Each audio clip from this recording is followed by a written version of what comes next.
Bonjour Valérie. Bonjour Pauline. Merci beaucoup de m'accueillir ici chez Média Transport, dans ton bureau. Ça fait très plaisir. Valérie, on se connaît depuis un moment, mais tu sais peut-être pas, mais j'aime bien commencer toujours mon interview par des questions auxquelles je ne connais absolument pas la réponse et qui sont en plus souvent des choses un petit peu rigolotes, qui sortent un petit peu de l'ordinaire, on va dire, et qui, je trouve, parfois disent beaucoup de choses sur le caractère de la personne que j'interviewe. Et là, moment de suspense, je sens la peur. Tu m'inquiètes. Est-ce que tu peux me parler de ta tournée avec Élie Kakou? J'ai lu ça. Oh là là. Et je me suis dit, mais qu'est-ce que c'est que ce truc? Est-ce que tu peux m'expliquer ce qui s'est passé et pourquoi tu as fait une tournée avec Élie Kakou? Et surtout, qu'est-ce que ça t'a appris? Écoute, ça fait très longtemps. Hein. C'était en 94. Ouais. Écoute, je me suis retrouvée effectivement à participer à la tournée d'Élie un peu par hasard. Comme quoi, des fois... Bon. À l'époque, j'étais fiancée à son cousin. D'accord. Et me voilà à une soirée chez Élie que je ne connaissais pas. Enfin, que je connaissais comme tout le monde en tant qu'artiste, mais je ne le connaissais pas personnellement. Il se trouve qu'à cette époque, je ne travaillais pas vraiment. D'accord. Mon père était malade. Bon, bref, je m'étais mise un peu à disposition de mes parents. Ce qui n'était pas une période c'était pas une période très, très rigolote. Et Élie... Je pense qu'il le ressent et il me dit, écoute, est-ce que ça te dirait de venir avec nous en tournée demain? Je me souviens, on avait commencé par Metz, une date. Bon, pas super. Je dis, écoute, oui, mais je vais faire quoi? Et il me dit, écoute, tu pourras toujours vendre des programmes, des casquettes. Et en fait, je suis partie. Sur un coup de tête, complètement. Sur un coup de tête, en me disant, bon, c'est une expérience qui va être sans doute unique. C'est génial. J'ai pas eu de problème aussi, même, tu vois, à revenir à un job d'étudiant quasiment. J'avais eu quand même déjà une expérience avant, notamment dans la distribution. Ouais. J'ai fait ça pendant 9 mois. Ah ouais, quand même, parce que j'allais te dire, et tu savais que ça allait durer 9 mois dès le départ ou... Non, je savais pas du tout où j'allais. Je savais juste que j'avais envie de le faire. C'était quand même une parenthèse incroyable. Et c'est marrant que tu me poses cette question parce que les gens que j'ai rencontrés à ce moment-là sont restés des amis. Ouais. Des vrais amis que je vois pas forcément très souvent, mais on est restés toujours très très attachés. Je les ai revus justement le week-end dernier, donc c'est marrant que tu m'en reparles. Et c'était incroyable. Enfin, c'est une autre vie. Tu vis d'une autre façon, tant au niveau de tes horaires que de ce que tu peux ressentir. Aux côtés d'un artiste qui était une personnalité super attachante, drôle sur scène et très différente dans la vie privée. Donc à chaque fois tu vois en fait cette dualité entre pas mal d'artistes d'ailleurs, comiques qui sont pas forcément ils sont pas si drôles pas dans, si la bien vie. dans la vie. Ouais. Mais c'était extraordinaire. En plus, moi à l'époque, parce qu'on partageait les chambres, tu vois, on tournait, tu vis en famille en fait. Et donc moi je dormais avec la sœur d'Élie, Brigitte Kakou, qui est une fille incroyable, hyper drôle, qui a beaucoup inspiré son frère dans certains personnages. Et écoute, au bout de 9 mois, bon, la tournée... La tournée a duré 9 mois, plus de 9 mois. Elle a duré plus longtemps. Moi, je suis arrivée un peu en cours, si tu veux. J'avais dû arriver, je sais plus, en mars, quelque chose comme ça. Et on a fait le tour de France. On était allés ici, on avait même fait des dates en Belgique. Et on avait fini... par le Dôme à Marseille, parce que Élie était marseillais, avec une ambiance, un public incroyable. C'était génial. Et tu dirais que ce côté prendre un risque, ou en tout cas sauter dans une aventure que tu n'avais pas anticipé, le côté complètement spontané en fait, sur un coup de tête comme ça, te dire, c'est quand même un truc assez rare que les gens font pas. Alors tu étais plus jeune, donc peut-être qu'à l'époque tu avais moins de contraintes, mais c'est quelque chose que, enfin, ça t'a plu de le faire, ça t'a fait peur, et est-ce que tu continues à avoir des moments un peu comme ça aujourd'hui, de juste tu fais un truc complètement fou, spontané? Ouais, un peu, mais même si tu veux, si à l'époque pour moi c'était pas une prise de risque, c'était plutôt à un moment donné où, encore une fois, c'était assez dur avec mon père qui était vraiment très malade, qui était vraiment entre la vie et la mort. Et là, finalement, c'était tiens, on te propose une parenthèse un peu enchantée, saisis-la, laisse-toi porter, te pose pas de questions. Donc, tu vois, je suis partie un peu comme ça. Je comprends. Et ça m'a fait énormément de bien. Déjà parce que ça me donnait beaucoup plus de force, d'énergie pour mon père. Et à l'époque, j'étais un peu coincée quand même. J'étais pas, tu vois, j'avais pas forcément confiance en moi. J'arrivais pas à exprimer véritablement ma personnalité ou ma créativité. Et ça a été un vrai déclencheur. Tu sais, quand t'es en permanence au milieu d'artistes, donc t'es en permanence au milieu de créateurs qui ont confiance en eux, qui osent dire les choses, qui les crient, tu vois. Bon, et ben, je pense que ça m'a donné un vrai plus après, parce que c'est juste après que je suis rentrée chez Énergie. Ouais. Tu vois, c'est juste après cette expérience-là. Et disons que, oui, sans doute que ça m'a... Enfin, disons qu'après, j'ai souvent pris des décisions, pas sur des coups de tête, mais un peu quand même. Un peu quand même. C'est-à-dire que dès l'instant où je ressentais les choses, où j'avais le sentiment que la personne en face de moi était sincère, était une belle personne, ou que le projet me semblait être un projet vraiment pertinent, comme à l'époque le journal gratuit Métro quand il est arrivé en France, dans ce cas-là, je me décide super assez vite. Quoi. Ouais. Bah écoute, j'étais contente de te poser cette question parce que je trouve qu'en plus le côté, c'est le but. Non, mais surtout, moi, je suis très intéressée par tout ce qui est créativité et je trouve que souvent dans le milieu un peu corporate, on néglige justement cette partie cerveau gauche. Ce que je trouve dommage parce que je suis convaincue que même dans des grands groupes, et toi, tu as quand même travaillé aussi beaucoup dans des grands groupes, en fait, c'est une vraie qualité à avoir. On va en parler. Enfin, je sais pas d'ailleurs si tu as un avis là-dessus. Si même aujourd'hui au quotidien, tu as dit justement exprimer un peu plus ton avis, peut-être prendre des décisions rapides et avoir de la créativité. C'est quelque chose que tu utilises encore aujourd'hui au quotidien ? Énormément. Et je pense que c'est un vrai... un vrai différenciant, un vrai différenciateur. Je fais attention parce qu'il y a la normalienne en face de moi, donc je fais attention aux mots. Pas. Mais tu vois, c'est pareil, la culture qui malheureusement se perd aujourd'hui. Je trouve qu'aujourd'hui, c'est pas plus tard qu'hier soir, on avait cette discussion avec ma fille, tu vois, qui s'interroge sur ses orientations post-bac. Et je lui dis, tu sais, aujourd'hui, on manque tellement de gens cultivés ou de gens qui ont une vraie créativité, qui ont une vraie personnalité haute que les maths, la physique, le rationnel. Effectivement, comme tu dis, le cerveau gauche. Je suis convaincue que, effectivement, c'est un vrai marqueur. Tu fais la différence aujourd'hui parce que, justement, tu as des idées différentes, que tu sais expliquer. Tu cherches pas forcément à faire l'unanimité, mais au moins tu défends un positionnement.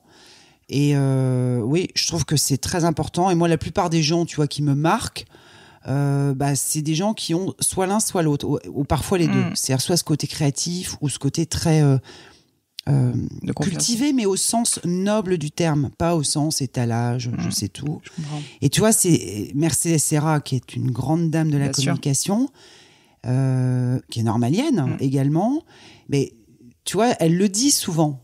Finalement, on a plus intérêt aujourd'hui, pour revenir un petit peu au niveau de l'entreprise, parfois de miser sur des gens, si tu veux, qui n'ont pas forcément un parcours grande école de commerce ou autre, mais qui ont cette particularité, encore une fois, du cerveau gauche plus développé. Ouais, et puis de la curiosité aussi, je trouve. C'est quelque chose d'hyper important. Enfin, nous, dans les recrutements, je sais, chez Gemio, c'est l'un des critères, en fait, qu'on recherche le plus. Pas forcément que la personne ait déjà les compétences ou les connaissances, mais par contre, si elle est vraiment sincèrement curieuse, en fait, sky is the limit, quoi. Elle peut vraiment tout apprendre. Et je trouve que c'est ce qui est difficile, c'est que malheureusement, c'est pas facile de se forcer à être curieux. C'est un peu un truc naturel. C'est vrai. Mais bon, c'est ce genre de personnalité, c'est sûr que c'est hyper important. Je voulais ensuite enchaîner par te parler un petit peu de ton enfance, si ça te va, et de tout simplement ta jeunesse. Comment t'étais quand t'étais plus petite ? Je crois avoir lu que déjà tes parents ils faisaient quoi ? T'étais née à Paris ou pas du tout ? Je suis née dans le Nord, à Croix, donc c'est pas très loin de Lille. Issue donc d'une famille nombreuse, 6 enfants. Moi, je suis la dernière. Mon papa, donc après quand même une longue carrière militaire, il a quand même participé à plusieurs conflits. Deuxième Guerre mondiale, Indochine et Algérie. Il s'est calmé, comme il le disait lui-même, à partir du 4e enfant. Et donc là, il a commencé un cursus de vendeur dans les encres d'imprimerie. Et puis, il a gravi tous les échelons. Il était devenu patron commercial d'une filiale de la BASF qui s'appelle K+E, qui n'existe plus aujourd'hui. D'accord. Et ma maman, quand mon père, quand il l'a rencontrée, elle était standardiste. D'accord. Elle vivait à Tunis, ma mère. Enfin, à Bizerte, exactement. Sicilienne, immigrée en Tunisie. Et ils se sont rencontrés. Mon père était militaire en mission de surveillance. Il tombait amoureux de ma mère qui était très très belle. Et elle était donc standardiste. D'accord. Et elle a arrêté de travailler au 4e enfant. Oui, bah, voilà. Ce qui est déjà pas mal, oui, hein, ce qui est déjà un sacré score. C'est clair. Et toi, du coup, c'était comment la vie quand tu étais plus jeune, étant la petite dernière d'une tripotée de 6 enfants? T'étais quel style, justement? Tu voulais faire comme tes frères et sœurs? Ouais. Alors, déjà, c'était pas du tout le cliché de la dernière enfant gâtée, parce que mes parents avaient... on a eu une éducation assez stricte. D'accord. Pas dure, mais stricte. Et il y avait vraiment pas de préférence, de privilégiés, de favoris, parce que déjà, malheureusement, il y a eu beaucoup de problèmes de maladies dans notre famille, de maladies lourdes. Donc déjà, ça calme un peu les choses. Ça remet un peu tout le monde à sa place. Et tu peux pas considérer des petits caprices, quoi. Voilà. Ouais. Donc tu vas à l'essentiel. Sur les choses d'un point de vue éducation, tu vois, c'est ce qu'on a eu, et ce qui est normal, hein, je le comprends. Donc une enfance, j'étais hyper sage. Ah oui, je t'aurais pas imaginé hyper sage. Bah, je sais bien, mais c'est alors après Likaku que t'es devenue moins sage. Oui, mais tu sais que j'ai eu une adolescence très très tardive, mais c'est vrai en plus. Donc j'étais une enfant sage, qui osait pas tellement parler, bien si tu veux, mais oui, une enfant assez réservée, timide. C'est pas forcément, j'ai pas adoré cette période en fait. L'enfance, oui. L'adolescence, non. J'ai pas du tout aimé cette période. Je me sentais pas bien dans ma peau. J'étais trop grande. À l'époque, c'était pas du tout la mode. Ouais. J'étais vraiment pas bien dans ma peau, quoi. Tu vois, quand je te dis que Likaku, ça a été une parenthèse qui m'a vraiment fait du bien, j'étais coincée dans un corps que j'assumais pas. Je me trouvais pas à ma place, j'avais aucune idée de ce que je voulais vraiment faire, les profs me disaient que j'avais des dispositions mais j'avais aucune conviction, enfin c'était pas une période super. Oui, tu savais pas ce que tu voulais faire en plus, donc je peux imaginer que t'étais... Ça, c'est hyper dur, je trouve, à l'adolescence, quand on se fait un peu balloter comme ça, qu'on sait pas dans quel sens on doit aller, qu'en plus on est mal dans ses baskets. Donc t'avais pas d'idée, toi? Et puis tu vois tes grands frères, tes grandes sœurs, qui déroulent et tout, tu dis, oh là là, c'est bientôt mon tour, tu vas de prendre des décisions, et j'ai pas du tout la moindre idée. Donc, si tu veux, globalement, avec les frères et sœurs, on a tous de très bons souvenirs de cette période, bien évidemment. Mais d'un point de vue personnalité, j'étais pas super bien dans ma tête, ni dans mon corps. Et donc, pas d'idée de ce que tu voulais faire plus tard, quand tu étais plus petite? Non, si ce n'est, si tu veux, il y avait à l'époque une série... écoute, j'assume. Vas-y, je regardais tous les samedis soirs, c'était Dallas. Ouais. Tu vois, cette série qu'on regardait en famille. Et je pense qu'à l'époque, il devait y avoir un personnage d'avocat d'affaires. Ah. Voilà. C'était une des maîtresses de J.R. Ewing, d'ailleurs, que j'adorais. Va savoir pourquoi. Alors que c'était vraiment un vrai pourri, ce mec, mais bon. Et je me suis dit, je veux faire ça plus tard. Bon, et après, quand je me suis renseignée sur les études qu'il fallait faire, le droit, apprendre par cœur, etc., ça m'a pas branché. Et les profs me disaient quand même, parce que, bon, je m'ouvrais quand même de plus en plus à l'école, j'étais quand même déléguée de classe, donc je commençais, si tu veux, à m'affirmer, à m'exprimer et à défendre les copains. D'accord. Donc il y avait ce côté-là, tu vois, défenseur, c'est pour ça qu'avocat, ça m'avait un peu parlé. Et puis, je me souviens d'un prof de français qui m'avait dit, écoutez, vous avez des super dispositions à l'oral, moi, je vous conseille de faire du commerce, vous allez être super bonne là-dedans. Donc, c'est le seul truc, si tu veux, la seule indication, je me suis dit, il a peut-être pas tort. Mon père étant également dans le secteur, commerce, je me suis dit, écoute, je vais peut-être tenter cette expérience. Et c'est ce que j'ai fait. Et ça m'a mené ensuite à là où je suis aujourd'hui, tu vois. Donc, c'est marrant parce que souvent, j'ai remarqué les personnes assez timides, petites, en fait, peuvent se révéler être de très bons commerçants. C'est pas forcément des personnes très extraverties, tu vois, qui deviennent de vrais commerciaux. Ça tombe bien parce que je voulais te parler de ta fibre commerciale et notamment quand tu as commencé chez Énergie, qui est la première grande expérience que j'ai vue dans ton parcours. Déjà, est-ce que tu peux m'expliquer comment tu es arrivé chez Énergie? Qu'est-ce qui t'a amené et qu'est-ce que tu devais faire initialement quand tu es arrivé là-bas? Alors, c'était juste après Likaku, sachant que Élie, je l'accompagnais partout. Et on allait souvent chez Rire et Chanson, à l'antenne Rire et Chanson, qui est une station du groupe Énergie. Ouais. Donc, si tu veux, j'avais déjà approché cette maison. Premièrement. Deuxièmement, ma sœur Isabelle était déjà chez Énergie. Et elle savait qu'ils cherchaient des commerciaux. D'accord. Donc, elle m'a demandé si ça m'intéressait. Je lui ai dit, bah, écoute, oui, une fois que la tournée sera terminée, pourquoi pas. Et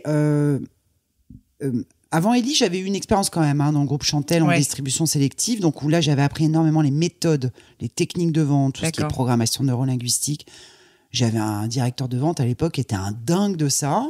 Et comme moi, j'étais très jeune à l'époque, très malléable, très influençable, j'étais vraiment un vrai buvard. Toi, je prenais toutes les méthodes, parce que ça marchait en plus. Donc, je me suis dit, c'est top. Donc, j'avais acquis ces méthodes-là. L'expérience Kakou, il y avait ce côté un peu plus décontracté et avec plus de place à la créativité. Je me suis dit, finalement, chez Énergie, je vais pouvoir appliquer les deux. Ouais. Et quand je suis arrivée chez Énergie, ça a été un carton tout de suite. Bah, j'ai vu ça, j'ai vu que tu avais... je crois que les chiffres, bien tout de suite. C'est que tu as triplé les ventes en un an et que tu es passée directrice commerciale hyper rapidement. Du coup, une des questions que je voulais te poser, c'est... ça paraît presque miraculeux, entre guillemets, surtout c'est l'un de tes premiers jobs. Quelle méthode, donc, est-ce que tu as appliquée pour arriver à ces résultats qui sont complètement hors normes? Donc, tu parles de programmation neurolinguistique, c'est ça? Que tu avais appliqué, en fait, de ton expérience précédente quand tu étais chez Chantel. Oui. Tu peux me raconter un petit peu en quoi ça consiste? Je te donne un exemple très concret qui va te parler. Tu vas voir un commerçant. Tu connais bien le sujet. Bon, à l'époque, donc le groupe Chantel, je vendais de la distribution sélective, c'est-à-dire de la lingerie. Ouais. Et le truc tout bête, tu vois, quand tu rentres dans une boutique comme ça, il faut jamais demander à un commerçant comment il va. Jamais. D'accord. Parce que si tu lui dis bonjour, comment ça va? Il va te dire que ça va pas. Un quart d'heure, il va te dire que ça va pas. Problème de stationnement, circulation, le gouvernement fait n'importe quoi. Mais ce qui est vrai. En revanche, si tu rentres dans sa boutique en ayant quand même préalablement regardé sa vitrine et tu rentres en disant « Ah, très intéressant ce que vous avez fait dans votre vitrine, vous avez passé du temps à faire ça ?» Boum. Tout de suite, tu l'engages sur quelque chose de positif, de constructif, qui va complètement écarter la partie plainte. Donc déjà, tu le mets dans une disposition, on va dire, positive. Puis tu gagnes du temps. Tu gagnes du temps et tu fais en sorte de poser des questions où tu sais quasiment qu'il va te dire oui. D'accord. Tu vois, donc tu le mets dans une position positive. Au début, tu fais exprès de poser des questions où il va dire oui. Ouais. D'accord. Et ce qui fait qu'à un moment donné... C'est génial. C'est terrible. Il est prêt. Il est prêt. Il est disponible pour t'entendre et pour justement écouter ton histoire, idéalement y croire, et évidemment, à un moment donné, acheter ou commander quelque chose. Donc c'est ça, la programmation neurolinguistique, c'est, si tu veux, c'est te mettre en situation, finalement tu te mets à la place de l'autre et tu essayes d'anticiper tout ce qui va être dit, notamment sur l'angle négatif, et donc tu le démines avant, quoi. Tu vois, par des questions très précises. Il y a une sorte de protocole quand même, hein. Donc t'as ça, donc tu te prépares en fait dans ta tête à une sorte de scénario, hein. Tu sais, la vente c'est du théâtre, hein, quand même. Et la programmation neurolinguistique, franchement, pour ceux qui la pratiquent, ça fonctionne. Te le confirmant, ça fonctionne. Oui. Moi, je le repratique aujourd'hui dans le cadre du sport. Ah oui. Je fais. Alors vas-y, raconte-moi ça. Plus de cheval. Je sais que tu fais énormément d'équitation, oui. Et si tu veux, quand tu prépares un parcours, donc en saut d'obstacles, tous les profs, tous les coachs te disent, avant de rentrer sur la piste et d'enchaîner tes 12-15 barres, il faut que préalablement, idéalement, tu visualises ton parcours. C'est ça. Tu saches exactement à quel moment tu vas sauter, où tu vas tourner, comment tu vas prendre telle barre ou tel auxerre. Et je t'assure, alors je n'ai pas encore le niveau que j'aimerais avoir en équitation, mais donc c'est quelque chose que je n'arrive pas à appliquer tout le temps. D'accord. En revanche, ce que je constate, c'est que le peu de fois où j'ai réussi à prévisualiser mon parcours en mode succès, évidemment, j'ai gagné. Ouais. Donc, c'est vraiment des méthodes qui fonctionnent. Oui, c'est de la préparation mentale. Tu te mets un peu dans un état. Il y a beaucoup de... J'aimerais bien d'ailleurs un jour inviter quelqu'un sur le podcast sur ce sujet, mais il y a beaucoup de coachs sportifs, notamment de d'athlètes de haut niveau qui travaillent énormément justement cette préparation mentale et qui mettent les gens presque dans un état de concentration tel qui est proche de l'hypnose en fait, où tu t'es en automatique total, tu as tellement prévisualisé ton cheminement, etc., que ensuite tu n'as plus qu'à dérouler et tu n'es même pas vraiment en train de réfléchir. Et je pense que c'est un peu l'objectif. Ouais. Mais c'est marrant que tu en parles aussi pour la vente, parce que je t'avoue que je m'étais jamais posé la question, mais maintenant que tu le dis, ça paraît assez évident que quand tu débarques dans une boutique pour vendre de la lingerie ou peu importe ce que tu vas vendre, débarquer et juste ne pas mettre la personne dans un état positif, juste interrompre en fait ce qu'il est en train de faire pour lui vendre quelque chose, c'est évidemment la personne elle va te rejeter. Il faut préparer la personne. Ça paraît assez évident. Exactement. Et je pense que c'est pour ça que ça a fonctionné très vite chez Énergie, si tu veux, parce que j'avais vraiment des méthodes de vente avec moi. En plus, bon, après, l'autre secret, c'est le boulot. Il n'y a pas de mystère, si tu veux. Il faut quand même, en termes de prospection... mais j'arrêtais pas, quoi. J'étais vraiment... plus. J'ai connu l'époque magique de Énergie où les commerciaux n'avaient pas de plafond en termes de rémunération. D'accord. Ah oui, donc ça les incentivait énormément. Mais pour quelqu'un, si tu veux, qui en voulait... c'était extraordinaire. Donc, je pense que c'est ça qui a fait que ça a tout de suite fonctionné. Si tu veux, il y avait d'un côté les techniques de vente, de l'autre côté beaucoup de boulot. Donc toi, en fait, tu faisais la formation, tu le faisais toi, les techniques de vente personnellement, mais aussi assez rapidement, quand tu es devenue directrice commerciale, je pense que tu devais former, j'imagine, les équipes aussi à ça. Et par ailleurs, en plus, tu as mis en place de la prospection. Tu avais des méthodes sur la prospection pour, je sais pas, comment tu démarches quelqu'un ? Écoute, alors à l'époque, en tout cas chez Énergie, sachant que la prospection à l'époque, je me souviens, mais c'était encore des fiches Bristol cartonnées, quoi. Ouais. Tu te rends compte, c'est fou comme ça a évolué. Et on parle des années 80. Je suis rentrée chez Énergie en 95, tu vois. Ouais. Je suis rentrée en 95, je suis partie en 2001, quelque chose comme ça. Bon, bref. Écoute, à l'époque, on avait déjà 4 stations, Énergie, Chérie FM, Rire et Chanson, Nostalgie. Donc, en fait, moi, la prospection que j'avais organisée pour les équipes, c'était en fonction des cibles prédominantes de chaque station. Tu déterminais un potentiel de secteur pertinent en fonction des 15-34 sur Énergie, plutôt des femmes, sur Chérie, plutôt des hommes, sur Rire et Chanson, et plutôt des seniors sur Nostalgie. Donc, en fonction de ça, tu établis une liste... qui est pas totalement exhaustive, mais enfin qui est quand même assez complète. Puis après, il y a pas de mystère, quoi. Tu t'appelles, tu te déplaces. On était très présents également sur tout ce qui était salon, tu vois. Enfin, la prospection dans le dur, c'est super dur. Ah bah ouais, parce que le coup de fil, nous on reçoit beaucoup de coups de fil de vendeurs qui essaient de nous vendre des choses chez Gemio. Et je dois dire que à la fois, souvent je réponds pas positivement, mais d'un autre côté, je me dis c'est un métier tellement difficile d'avoir en permanence à décrocher son téléphone et savoir que tu vas te prendre des noms. mais quasi dans 90% des cas. C'est très dur, c'est très ingrat, mais ce qui te fait tenir, c'est que... ça marche quand même. Voilà, tu vois, t'as rencontré 15-20 boîtes, et si t'en transformes 2 ou 3 dans la journée, tu vois, voilà, ça le fait, quoi. Mais Énergie, c'était ça, parce qu'en fait, je me souviens à l'époque, il y avait des commissions sur les nouveaux clients. Donc, t'étais mieux rémunéré sur le newbies. Donc, autant te dire que si t'avais un peu de volonté, t'y allais, quoi. Et pour toi, si on continue sur le sujet un peu commercial, qu'est-ce qui, au-delà de la formation que tu as eue, au-delà des techniques que tu as mis en place, est-ce qu'il y a un talent que tu penses être un talent important pour être un bon commercial, que tu as identifié dans des équipes quand tu vois des gens vraiment doués ? Ouais, on en a un petit peu parlé tout à l'heure quand tu parlais de curiosité.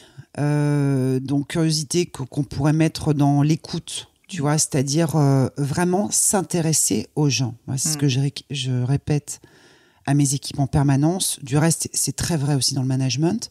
Faut vraiment accorder une part à l'écoute, à la curiosité, à s'intéresser à la personne qui est en face de nous.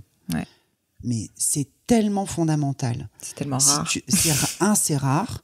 Et 2, souvent, quand tu pratiques ça, mais tu as toutes les réponses. Parce que quand tu t'intéresses aux gens, pour de vrai, il y a une démarche sincère aussi qu'il faut avoir. Hein. Ça, je pense que c'est aussi quelque chose de très spécifique qui explique aussi le talent de quelqu'un. Ouais. C'est une démarche qui doit être sincère, l'écoute, les questions, la curiosité.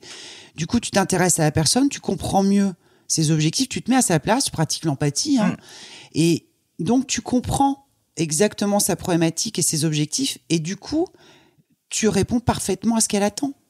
Et moi, j'ai toujours fonctionné comme ça, c'est-à-dire que j'ai toujours passé énormément de temps sur l'écoute, sur la compréhension de ce que fait la personne qui est en face de moi, parce que souvent, ça m'intéresse, vraiment. Non, mais ça se sent. Et à partir de là, une fois que tu comprends bien les choses, tu peux, encore une fois, adresser la bonne solution. Donc ça, je pense que c'est quelque chose d'extrêmement précieux dans la réussite commerciale. C'est rare, parce que les gens, ils ont tous tendance à parler d'eux, à déballer leur boîte à outils sans même savoir ce dont la personne a besoin, ce qui est terrible. Alors que les fondamentaux du relationnel, c'est avant tout l'écoute, l'empathie. Mais c'est rigolo, il y a un livre là-dessus qui est, je crois, d'un auteur qui s'appelle Zig Ziglar, je le mettrai dans les références. C'est un homme qui était aussi un commercial, enfin un grand vendeur, on va dire, et qui dit, en fait, le paradoxe de la vente, c'est que très souvent on pense qu'il faut beaucoup parler. En fait, il faut très peu parler, il faut beaucoup faire parler l'autre, et en fait être assez silencieux quand on fait de la vente. Exactement. Ouais. Mais c'est très vrai. Et faire parler l'autre, reformuler, déjà pour t'assurer que tu as bien compris, et pour l'amener à te dire oui, c'est bien ça. Et après, tu fais le reste. Génial. J'aimerais quand même parler évidemment de tes autres aventures après Énergie. Donc, tu finis par quitter Énergie et par prendre le risque, pour le coup, de croire à la presse gratuite en la marque Métro. Est-ce que là aussi, tu peux m'expliquer comment ça s'est passé, comment tu as pris cette décision, comment est-ce que tu es arrivé à cette opportunité aussi ? Alors, écoute, ça faisait 7 ans que j'étais chez Énergie. Il y avait eu un changement de directeur général, Alain Veil. Venait de quitter le groupe. Moi, je venais de faire ma petite fille, Lucie. Et quand je suis revenue, c'était plus le même patron, c'était plus la même ambiance. Bon. Ça faisait 7 ans aussi, quand même. Ça faisait 7 ans, et il se trouve que je me fais chasser pour prendre ce défi de lancer le journal gratuit Métro en France. Journal que je ne connaissais absolument pas. Mais qui en fait est une inspiration suédoise, d'accord. Suédoise. Et en fait, ça, on devait être en 2001. D'accord. Et le journal gratuit avait été lancé en Suède, donc à Stockholm, en 1995. Donc ça faisait déjà quelques années que ça cartonnait. Moi, je connaissais pas du tout.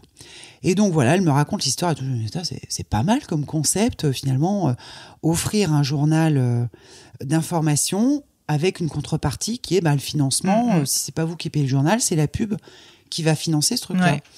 Et je trouvais ça super malin, quoi. Si en fait, c'était au même moment, c'était le début d'Internet, c'est ça. 95, dans les années 2000.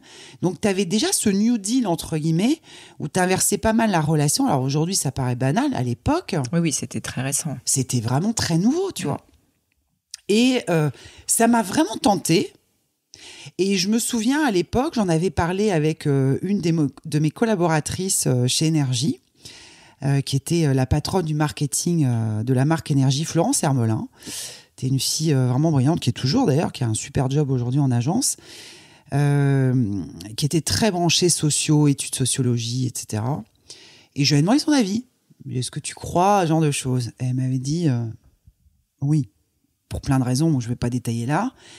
Et si tu veux, moi, intuitivement, j'avais bien senti le truc, et le fait d'avoir son avis à elle, que tu respectais en plus. Que je respectais beaucoup, je me suis dit, j'y vais, et je me suis pas posé de questions. En plus, c'était mon premier job de direction générale, donc je me suis dit, de toute façon, ce sera coup double, ou alors la double peine. Soit je réussis vraiment dans un nouveau modèle qui s'imposera ou pas, premièrement, et deuxièmement, est-ce que j'arriverai également à être une bonne directrice générale ou pas, parce que c'était la première fois finalement que je m'aventurais dans ce niveau-là hiérarchique. Et donc j'ai pas hésité. Je me souviens que ma mère était très inquiète. Ouais. Mais pourquoi ma fille t'a quitté Énergie, t'étais bien, etc. Globalement, tout le monde était inquiet autour de moi. Surtout que t'étais quand même sur une carrière parfaite entre guillemets chez Énergie. Ça allait bien, mais bon, tu vois, à un moment donné, j'étais un peu dans ta zone de confort. Quoi. Ouais, exactement. Et puis ça m'a vraiment amusée. J'y ai cru. Et quand j'ai rencontré évidemment le patron de Métro, qui s'appelait à l'époque Pelle Thornberg, une sorte de Richard Branson, tu vois, même genre, tu vois, super séduisant, sûr de lui sans être arrogant. Je me suis dit, mais c'est génial. Et puis en Suède, c'était les rois, les rois du monde, hein. Le groupe Kinnevik qui existe encore d'ailleurs. Et voilà. Donc, ça a pas, si tu veux, dans ma tête, Ça a été assez rapide, quoi, assez finalement. rapide. Et quand t'es arrivé là-bas, du coup, quel a été il y avait des équipes en place. Quel a été un peu le job au début quand t'arrives et que, c'est ça qui m'intéresse aussi, c'est que t'avais pas cette expérience-là de tout créer. Là, tu deviens DG de métro et tu dois lancer, créer. Quels ont été, en gros, en 2 mots, les premiers mois? Comment ça se passe? Écoute, tu arrives. Alors, il y a quelques personnes, parce que les équipes de métro international avaient fait quand même un premier boulot, mais enfin, il y avait une 20aine de personnes, des journalistes.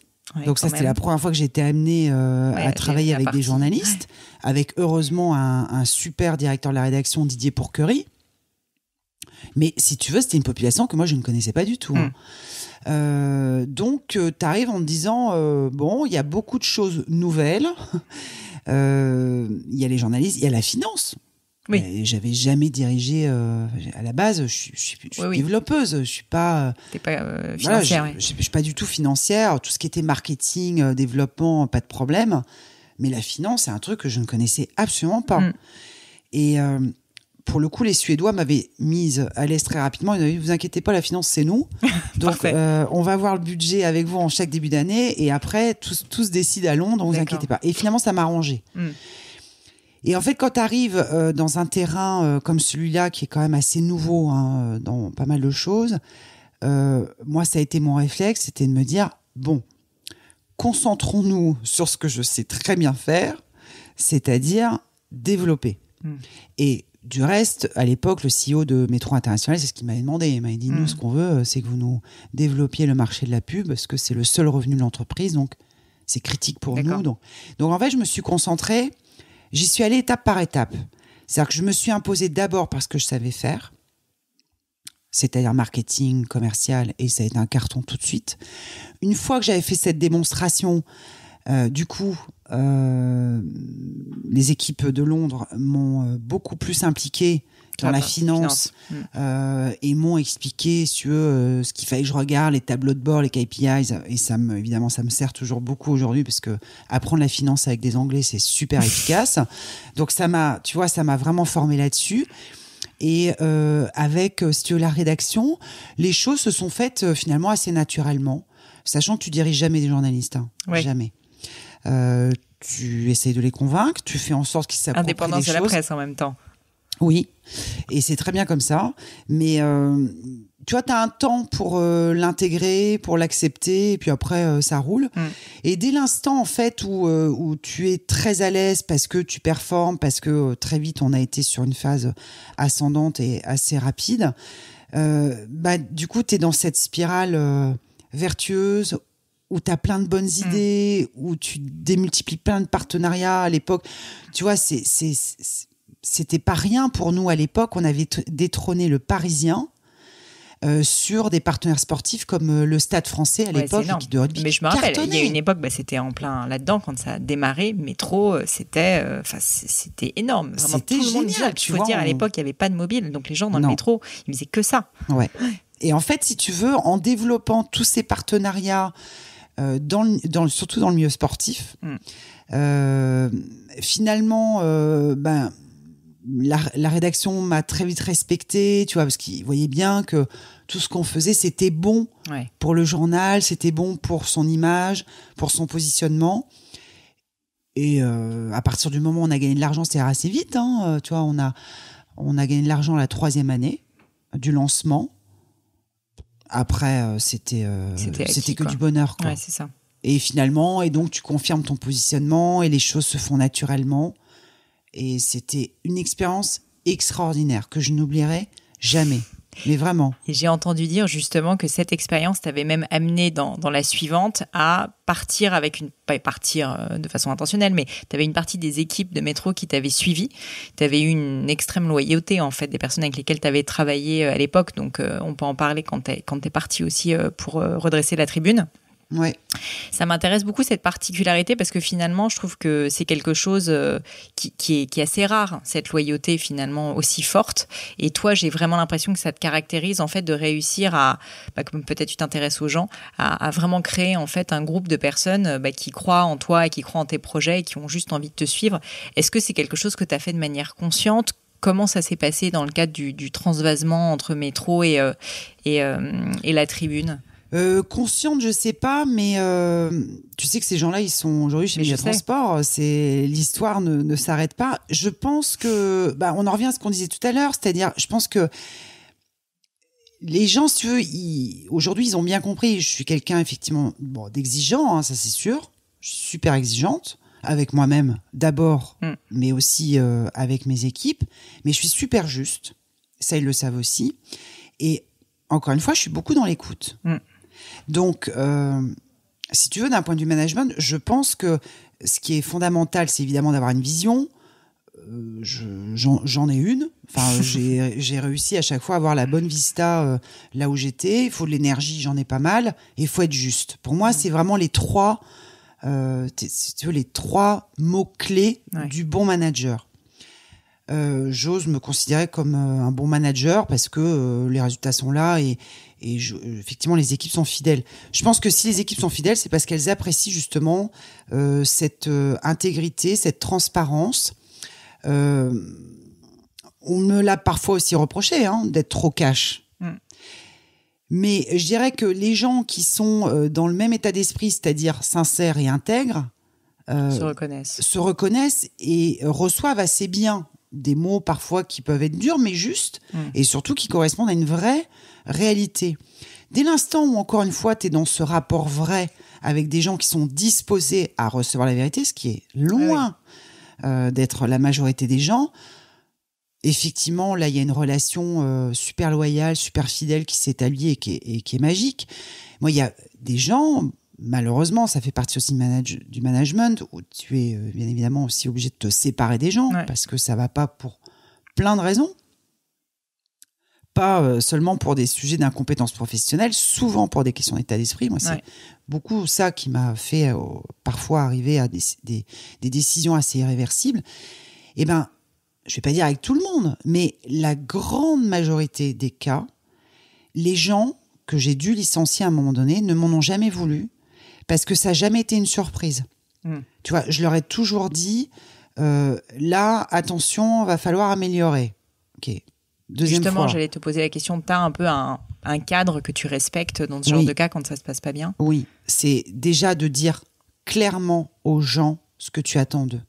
Les gens, je veux dire, si tu veux le meilleur des gens, si tu veux qu'ils t'apportent quelque chose, encore faut-il être très clair et précis. Tu pourrais me donner un exemple juste pour que ça soit clair, enfin même inventé ou quelque chose dont tu te rappelles sans citer de nom évidemment, d'une personne, pas d'une personne spécifiquement, mais je veux dire d'un exemple d'objectif par exemple pour quelqu'un.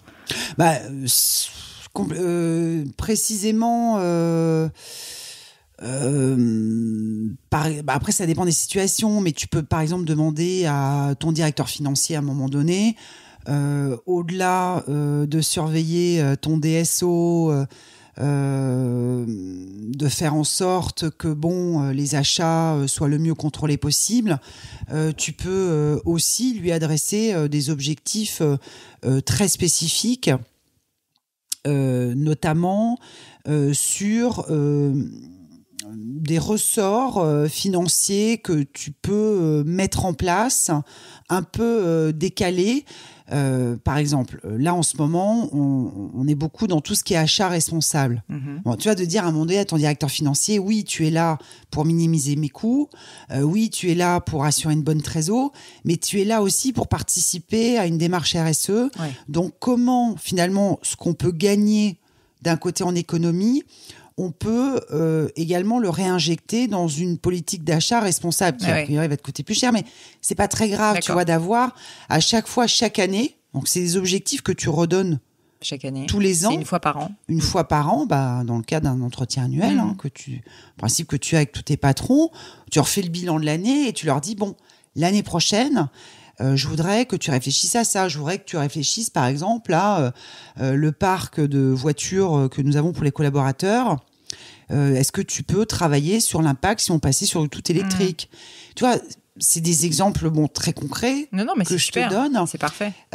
Mais du coup, tu vois, tu peux donc un objectif vraiment précis, quoi. Donc ça, c'est la première étape, Et puis, ou alors après pour les commerciaux, tu vois, des choses Alors là, c'est tout bête, c'est des objectifs assez génériques, mais c'est d'avoir un état d'esprit positif, ne pas dénigrer la concurrence, ça sert à rien.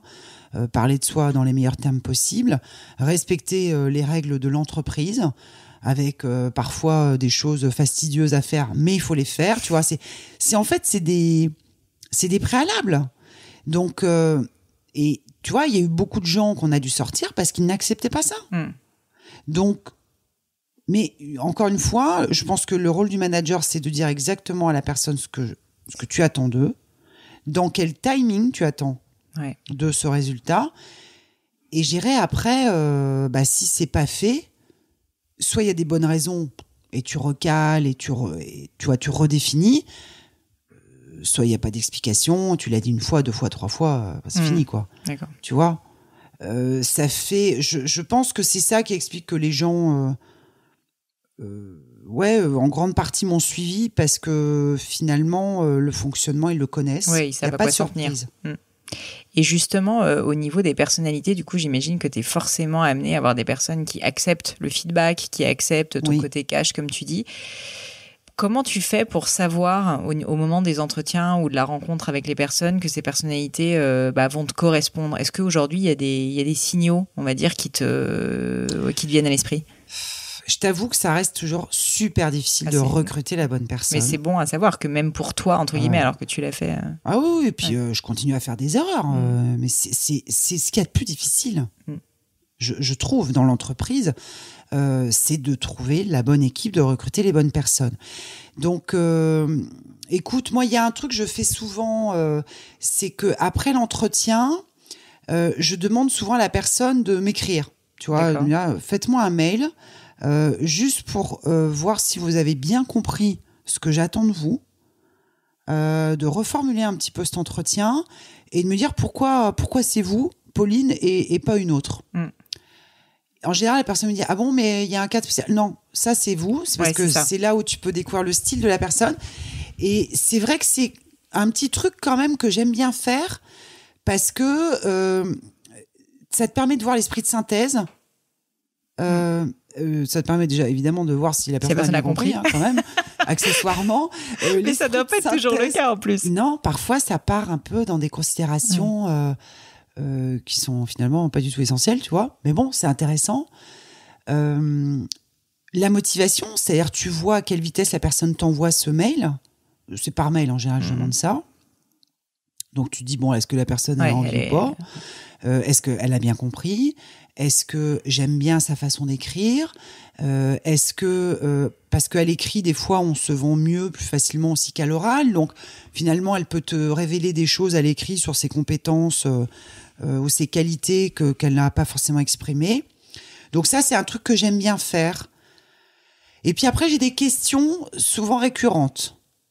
Tu peux m'en donner ? Ouais. Par exemple, souvent, je pose la question à un collaborateur... qu'est-ce que vous attendez d'un manager ? Donc, c'est une question très ouverte. Qu'est-ce que vous ne supportez pas du tout chez un manager ? C'est 2 questions que je pose l'une après l'autre. C'est intéressant. Ouais.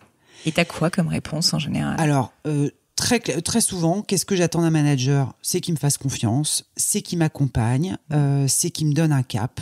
Souvent, c'est ça. Et c'est assez normal. Ouais. Qu'est-ce que vous ne supportez pas du tout chez un manager ? Assez logiquement, c'est la mauvaise foi. Ouais. Comment vous réagissez par rapport à ça ? Alors ça, c'est là où c'est pas mal. Du coup, t'as la petite, t'as carrément ton script. Ouais. Et ben, soit je l'exprime tout de suite, soit je l'exprime pas. Donc là, tu commences à voir les gens qui ont justement, tu dis oui, là, celui-là, il va me foutre la merde, très clairement. Ou au contraire, celui-là est capable de dire les choses de façon constructive et pas forcément négative. Donc ça, c'est des questions pour moi qui sont assez essentielles parce que ça te permet de voir comment la personne réagit en cas de succès et surtout, ce qui est le plus intéressant, en cas de difficulté. Parce que c'est là où les gens se révèlent. C'est là où tu vois la vraie nature des gens, jusqu'où ils sont capables d'aller. C'est quand c'est compliqué, quand il y a la pression. Donc, je trouve ça, c'est des questions que je pose souvent. Après, tu peux avoir des petits malins qui te font des réponses toutes faites.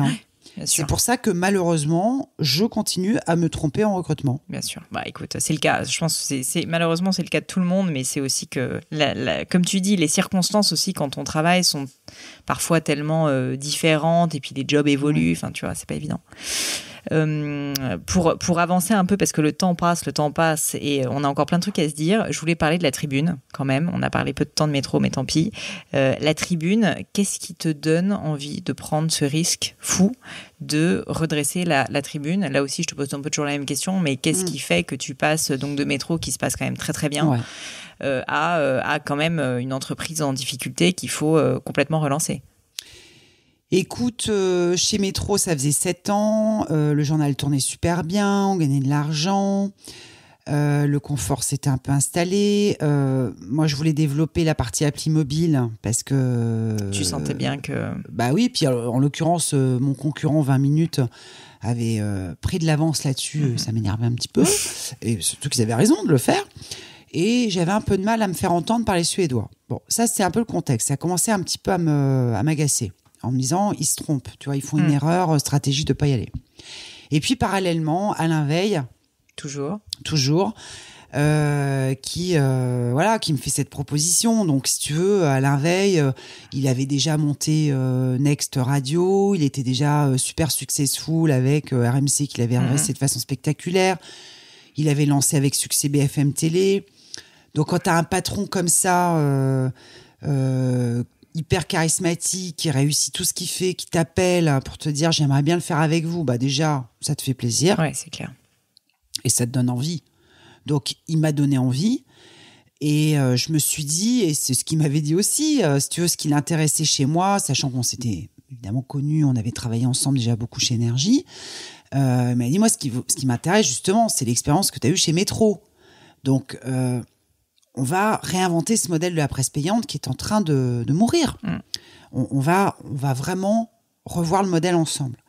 C'est ça qui m'a donné envie. Je me suis dit, c'est génial.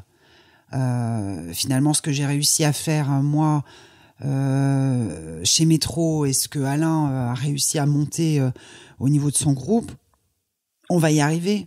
Parce que tous les deux, on avait cette même faculté à retourner le modèle. À l'époque, c'était pareil, on n'en parlait pas autant qu'aujourd'hui, mais dans cette disruption, maintenant tout le monde en parle, mais nous, on a vraiment réfléchi beaucoup, aussi avec Eric Israelevich, qui n'est plus de ce monde aujourd'hui, mais qui avait été notre directeur des rédactions. Donc, on avait énormément réfléchi tous les trois sur la façon de réinventer le modèle de la presse payante, de revoir le positionnement du titre. Et moi, j'y croyais. Je me suis dit... On le savait avec Alain, on savait que ça allait être dur. Ouais, bien sûr. On le savait. Hein. Mais on s'est dit, ça se tente. Bon. Sachant que, si tu veux, on avait quand même vite détecté pas mal de sources d'amélioration d'un point de vue gestion. Ouais. Donc, on s'est dit, on va y arriver. Ça... Sauf que, ce qu'on n'avait pas du tout prévu, personne. Oui, c'est la crise. C'est les crises financières. Et ça a été super compliqué. Mais si tu veux, à chaque fois c'est le même driver chez moi. Hein. C'est-à-dire que souvent c'est évidemment souvent le projet, le concept qui m'attire ou pas, qui me parle ou pas. Je me suis jamais demandé si je me sentais capable. Je me suis toujours dit dès l'instant où j'y crois, je vais y arriver. Puis si on vient de chercher toi, c'est que les gens pensent que tu es capable aussi. Enfin, tu vois. Oui. Mais je dis ça parce que tu sais que c'est malheureusement souvent des questions que se posent les femmes, et pas les hommes. Est-ce que je suis capable ? Bon, moi, je me suis jamais posé la question. C'est une grande chance. Enfin, c'est une chance. Ouais, mais aussi, je pense, parce qu'il y a toujours eu, effectivement, comme tu le dis, quand tu as des patrons comme Alain Veil, Jean-Paul Baudecroux, Pelle Thornberg, qui était une vraie star dans les pays scandinaves à l'époque, qui viennent te chercher, bah, ça te met en confiance. Et puis, tu as quand même, à un moment donné, ça fait partie du package, quoi, le patron pour qui tu vas bosser. Tu vois, quand tu bosses pour un patron comme Maurice Lévy, c'est inspirant. Ça te donne de l'énergie, quoi. Tu vois, donc ça a toujours été finalement les mêmes dispositions qui ont fait que dès l'instant où toutes ces conditions étaient réunies, j'y vais. T'y vas, tu te poses pas de questions. Top. Et donc Média Transport maintenant. Ouais. Donc, alors juste quand même l'époque, quand même pour revenir sur la tribune, donc malheureusement ça se passe pas très bien. Non, ça a été très compliqué. Est-ce que tu peux juste me dire, alors je voulais parler de moments difficiles parce que j'aime bien parler de ça, soit de moments difficiles, soit d'erreurs, soit d'échecs, pas nécessairement donc la tribune à la rigueur si c'est pas ce qui t'a appris le plus, mais surtout pas forcément pour s'apesantir sur le fait que c'était douloureux, etc., mais plus pour comprendre ce que t'en as retiré réellement. Et tu dirais quelles sont vraiment les grandes erreurs ou les grands enseignements que tu as pu tirer alors c'est pas de la tribune ou d'autres expériences? Alors la tribune, c'est un échec. Enfin, moi, je l'assume totalement. Écoute, on a quand même fini par déposer le bilan, donc bon, c'est quand même un échec. Bon, après, la marque existe toujours, tu vois, qui est dirigée par Jean-Christophe Tortora, qui fait un super boulot. Mais bon, regarde, quand t'amènes un journal au tribunal de commerce de Paris, c'est très douloureux, je peux te le dire, surtout. Quand t'as le profil qui est le mien, c'est-à-dire quelqu'un de développement qui avait jusqu'à présent tout réussi, qui était vraiment dans une démarche positive. Bon, donc c'est un vrai coup dur. Donc il y a ce moment où tu vois le truc arriver, mais t'y crois pas parce que tu te bats jusqu'au bout. Tu vois, j'allais te demander en fait, c'est-à-dire que est-ce qu'il y a un moment où tu commences à te dire là, on va bientôt arriver au tribunal du commerce s'il n'y a pas un retournement et tu cherches toutes les solutions, mais si tu veux, sachant qu'on avait quand même toutes les difficultés en même temps, parce qu'on cherchait de l'argent, il fallait restructurer le journal, on avait complètement revu le positionnement éditorial à l'époque avec François Langlais, enfin... On avait, et la deuxième secousse, parce qu'on parle beaucoup de la crise financière de 2008, il y a eu la deuxième secousse de 2011, et c'est celle-là qui nous a mis à terre. C'est celle-là qui nous a mis à terre.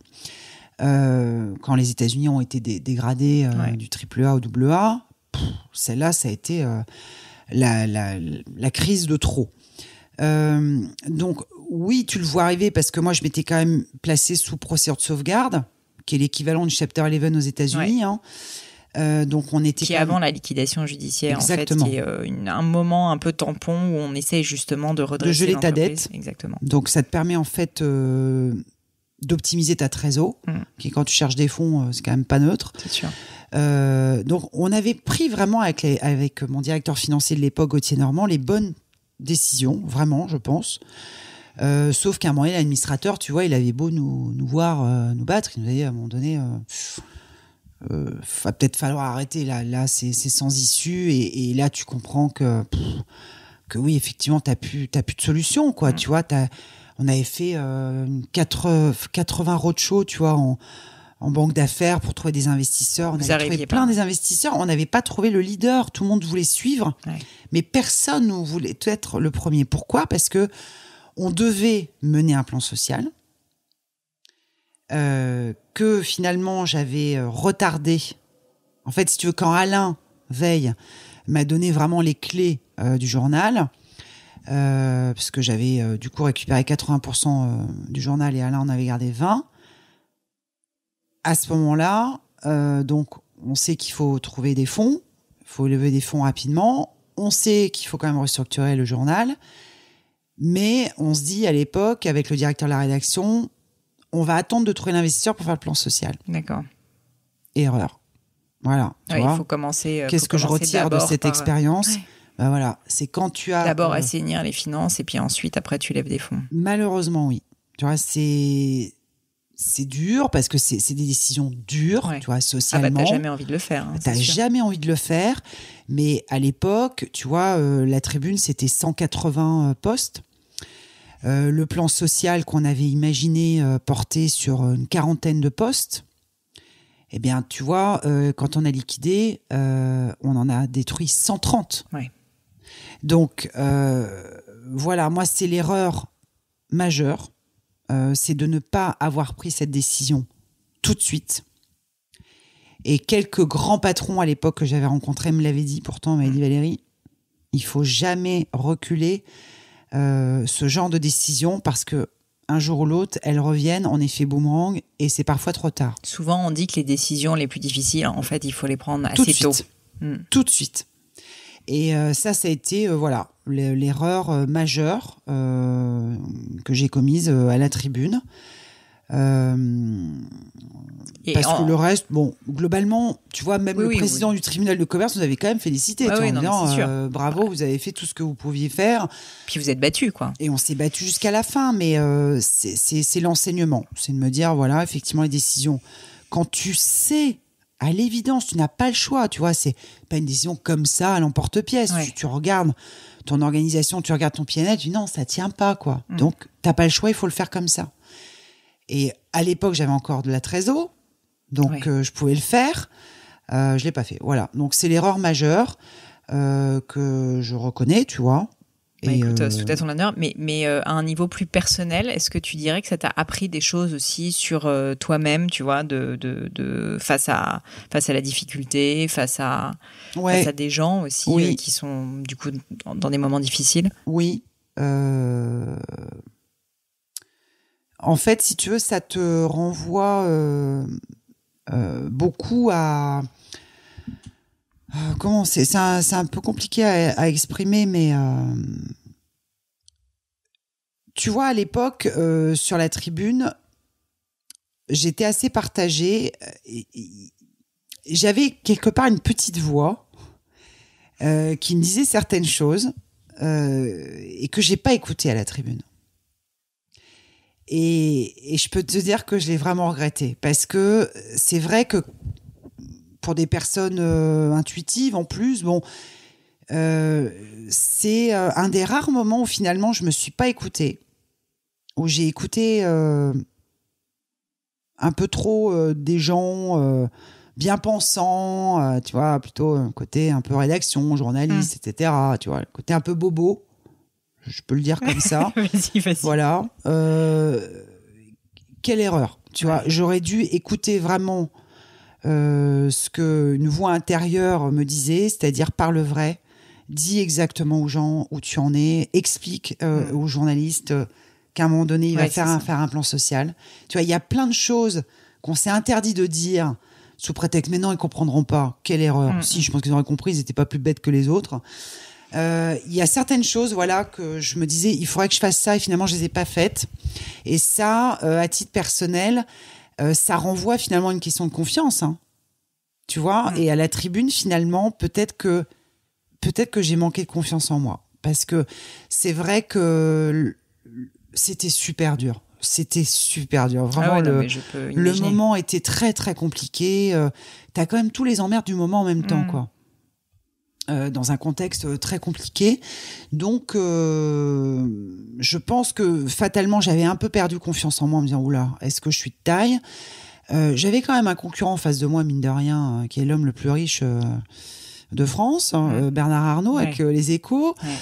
Ouf, tu vois, c'était quand même assez hard, hein, comme contexte.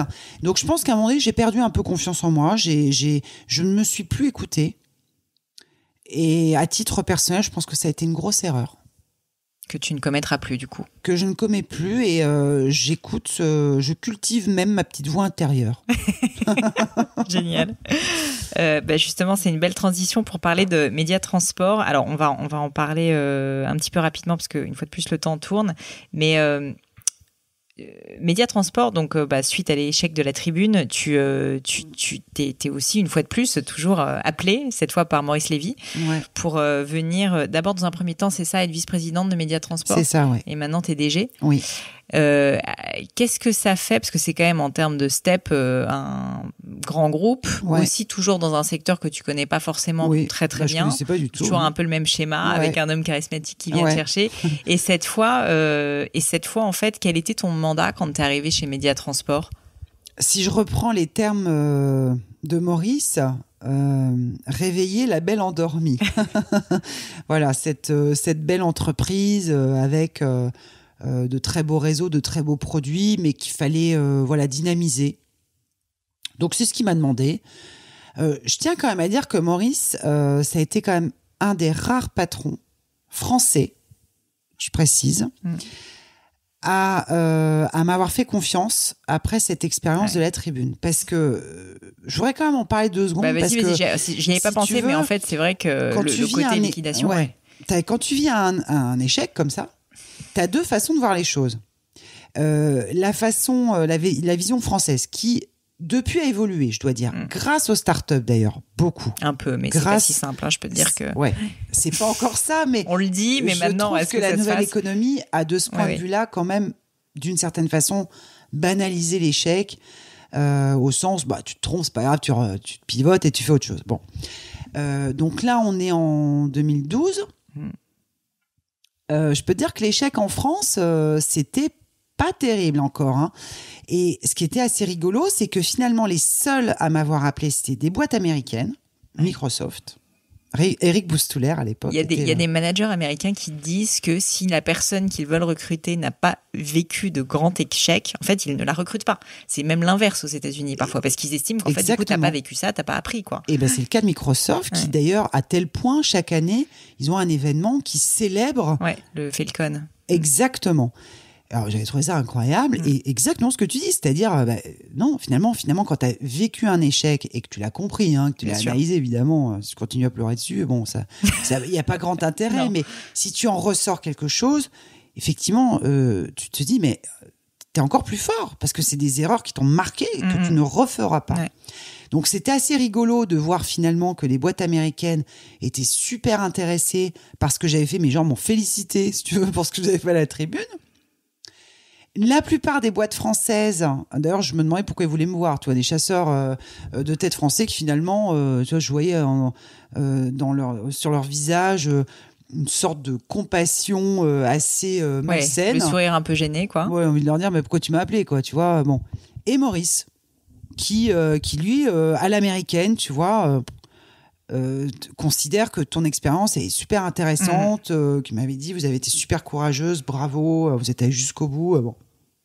Je tiens quand même à le dire parce que, encore une fois, la culture de l'échec, c'est quelque chose, encore une fois, qui évolue, mais qui n'est pas encore suffisamment valorisé. Je prends volontairement ce terme dans les boîtes françaises. Donc, Maurice, je le rencontre dans ce contexte-là. Et quand il me parle de médias transport, il m'explique qu'à l'époque, mon président Gérard Inger, l'ancien président, va partir à la retraite. Et que donc, il s'agit de préparer la succession en dynamisant cette entreprise, en apportant des idées nouvelles, compte tenu du passé que j'avais eu, tu vois, que ce soit énergie, métro et même la tribune. Donc, la feuille de route, c'est celle-là. Et honnêtement, au départ, je me dis, bon, ça m'intéresse parce que je ne connais pas l'affichage. Donc ça m'intéresse, tu vois, de comprendre. Et puis dès l'instant où il y a quelque chose, il y a la conduite du changement, tu vois, qu'il fallait mettre en place. C'est ce que quand même m'avait demandé Maurice, d'avoir ce côté un petit peu disrupteur, de développer énormément l'innovation, tu vois, de la digitalisation qui était enclenchée mais qui n'était pas encore au point où elle en est aujourd'hui. Donc il m'avait demandé tout ça et je me suis dit c'est intéressant. Je vais voir ce que ça donne finalement avec l'affichage, avec Maurice Lévy comme patron. Donc là encore, j'ai pas trop hésité. Je me suis dit, j'y vais, je vais voir, et j'ai adoré. Et quels ont été les gros challenges que tu as vécu en arrivant chez Média Transport ? C'est de réveiller une boîte endormie. Un peu endormie. Ouais, c'est-à-dire de changer les habitudes. C'est très compliqué. D'un point de vue management, c'est ce qui est le plus dur. Ok, beaucoup de pédagogie, d'explication. Beaucoup de pédagogie, beaucoup de communication, pas comprise. Hein, surtout quand tu arrives dans une boîte comme ça où c'est pas toi qui as recruté les dirigeants de départ, j'imagine que c'est super dur de faire accepter ta personnalité qui est en plus assez forte. Et comme tu dis, le côté cash, dans des boîtes de ce type, je pense que ça devait pas être facile à faire accepter. Ça s'est pas bien passé au début pour moi ici, au niveau des salariés qui avaient quand même beaucoup d'ancienneté. Alors des fois c'est bien, des fois c'est moins bien, ça dépend comment les gens évoluent dans cette ancienneté. Soit ils restent avec une curiosité permanente et auquel cas c'est des gens extraordinaires. C'est le cas de Valérie Deltour, qui est la patronne de Métrobus, qui est là depuis longtemps, qui est là depuis 28 ans, qui a gravi tous les échelons et qui garde une vraie fraîcheur si tu veux, sur l'évolution du marché. Et puis à l'inverse, t'as d'autres gens qui ne se sont jamais remis en question et qui se sont arrêtés dans les années 90, quoi, tu vois, bon. Donc, au début, c'était pas super. Et ça, juste par curiosité, tu peux aller en tant que manager aussi loin dans la conversation avec tes N-1 en leur disant, écoute, là, va falloir que tu te remettes en cause parce que on est en train de changer, on est en train d'évoluer. Enfin, je veux dire, au niveau humain, comment tu fais pour faire comprendre à des personnes que la boîte, elle doit changer, que eux, ils doivent changer?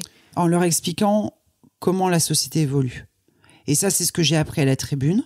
Parce que, je reviens 2 secondes à la tribune, mais les journalistes avaient beaucoup de mal à accepter le fait d'écrire pour le web avant d'écrire pour le papier.